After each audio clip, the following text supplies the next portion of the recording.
was approaching my expiration date.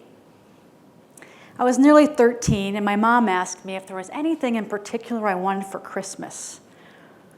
I asked for hairspray. Now, this was an unusual request for a number of reasons, but it was symptomatic of an identity crisis. My mom replied, "I can just run to the store and pick you some up, no problem." But I insisted. It was worthy of a line item on my Christmas list. In my mind, this bottle of White Rain hairspray might just solve a problem I was having. I didn't know who I was anymore. I was desperately hoping that this magical styling product would help transform me from tomboy to girl. I had always been a tomboy. I loved baseball and fishing and soccer and Star Wars. I refused to wear dresses, and I felt strong and confident and free. But then the whispers of social pressure started eroding that confidence. The 7th graders were shaving their legs. I heard that on the bus. At the lunch table, girls would talk about fashion and makeup, and I'd be pretending to be busy with my homework. But I also felt nauseous, wondering if blue eyeshadow would look good on me. My cheeks turned red when I was asked if I could French braid my hair. I could not. Now, I could recite the Chicago Cubs starting lineup, throw a curveball, and forge anyone's signature. But that didn't seem to impress anyone. So one evening in my bedroom, I carefully took down the ball caps and the baseball pennants that were tacked into the wall, and I replaced them with posters of teenage boys from Teen Beat magazine. I had asked for a subscription as a stocking stuffer. I felt sad. Being a tomboy had given me a certain strength, and I felt that strength expiring. Now fast forward 15 years, and I'm working on a PhD in communication and culture. As part of my dissertation research, I was researching tomboy narratives, in part because I just couldn't get over that feeling of loss. It turns out I'm not the only tomboy who experienced a sense of identity loss. For centuries, tomboys have illuminated the gender lessons circulating in our culture. I bet you didn't know that the term tomboy first referred to boys. The term described a rude, boisterous boy who drank too much and socialized with wenches. Like tomfoolery and tomcat, it was a negative term. In the 1600s, the term shifted to characterize an adult woman, one who violated the polite norms of femininity. She was crude, rude, immodest. Like the word bitch operates today, it was used to stigmatize women who didn't know their place. When the term shifted to characterize a youthful female, it was an insult used to describe a wild and untamed girl. So it's only been a few decades that tomboy has enjoyed a positive connotation. Today we think about a tomboy as a young girl who enjoys the activities we associate with boyhood. She's sporty, doesn't mind getting dirty, and resists the girly girl. And importantly, in today's society, she is celebrated. Have you noticed how brands love tomboys these days? Tomboy is the new black. These dramatic shifts in meaning tell us a lot about gender norms in our culture. So first, tomboys were bad boys, and then they were bad girls. But tomboys have always been gender rebels. Think about it. Before we're even born, our gendered lives are being scripted for us. Excited parents-to-be plan elaborate gender reveals. If it's a boy, we know to paint the room blue and buy trucks and footballs. And if it's a girl, be very, very prepared for pink. I battle this pink plague every day. I have a 2.5-year-old daughter named Rory, and we made a conscious decision to not dress her in pink, or tape a bow to her hairless head, or pierce her ears. So of course, she was mistaken for a boy without those girly signifiers. Now that didn't bother me, But why are people so obsessed with broadcasting boy or girl from conception? These labels, they provide shortcuts. We think they tell us how to interact with a child, but these labels don't merely describe a kid, they prescribe a lifetime of behaviors that limit who they can be. Little girls are praised for princess dresses and signed up for dance class, and little boys are told not to cry and that dolls are for girls. But the tomboy, she represents this temporary moment where rebelling against gender norms is accepted, even encouraged. It's not the same for boys that want to be feminine. We may have learned to embrace tomboys, but sissies are a different story. In our gender logic, it makes sense why a young girl would want to experience boyhood. It's a status upgrade. But if a young boy wants to act like a girl, it doesn't make sense. It's a demotion. Who would give up the privileges of masculinity? So how did the tomboy become celebrated?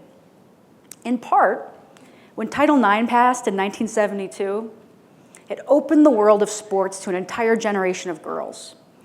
And as more girls participated in sport, the more it was normalized, and we saw it reflected in popular culture. There was an explosion of imagery about tomboy girls. Sporty girls became mainstream. And tomboy became a symbol of empowerment and progress, which always makes me wonder, why is it that we love tomboys, but still find feminists scary? And then it made sense. The tomboy expires. In our culture, tomboy identity is supposed to be just a phase. When I was doing my research, I read a lot of novels about tomboy characters. And I found the same pattern that feminist scholars have found plaguing girlhood literature for centuries. From Jo March in Little Women to Katniss in The Hunger Games, rebellious girls grow out of it and take their domesticated place. That's the lesson in nearly every story about tomboys. Take a look at some of these covers. Tomboy turned princess. This sums up a major theme. Or, less subtle, the Lizard Flanagan series. Now, Lizard is the nickname for Elizabeth. All tomboys have nicknames, by the way, like Lizard or Joe or Frankie. In 7th grade, Lizard is on the baseball team, and she starts experimenting with makeup. But by 8th grade, she goes full supermodel and prefers to be called Elizabeth. Now, I would have loved these books if they were available when I was a kid because they were about tomboys. But conversion to femininity is the major theme. Trade in your jersey for a prom dress, and you'll live happily ever after. Now, you can say these are just innocent coming-of-age stories, something that we all endure. But why is it that the tomboy always has to transform? None of the male characters transform in these schoolyard romances. And it's not just the fictional world where these lessons reside. I also read advice columns, and concerned parents would write in, concerned about their tomboy daughters. And even the most progressive therapists would reply, "Don't worry about it. She'll grow out of it. It's just a phase." This phase theme really hit home a few months ago. I'm teaching a course for college seniors called Gender and Rhetoric. And early in the semester, students had to present a gender collage, which was essentially a slideshow about some of the influences in their life. So I saw the toys they loved, the movies they watched on repeat, the TV characters they're identified with. And nearly every woman during the course of this short presentation casually mentioned, and this was my tomboy phase, as though being confident and carefree was something they tried on for a few years. So what happens if a tomboy challenges her expiration date? Call it what you want, tomboy style or tomboy chic. Until recently, you would never put the word tomboy and fashion in the same sentence. It was an oxymoron. The whole point of being a tomboy was resisting feminine norms, whether that was in your clothing, your hairstyle, or your attitude. But peruse the latest fashion magazines and blogs, and tomboy chic is the latest craze. And in case you're confused, tomboy style is not about empowering women to be more carefree about their appearance. No, it's not about adding a little butch to your wardrobe.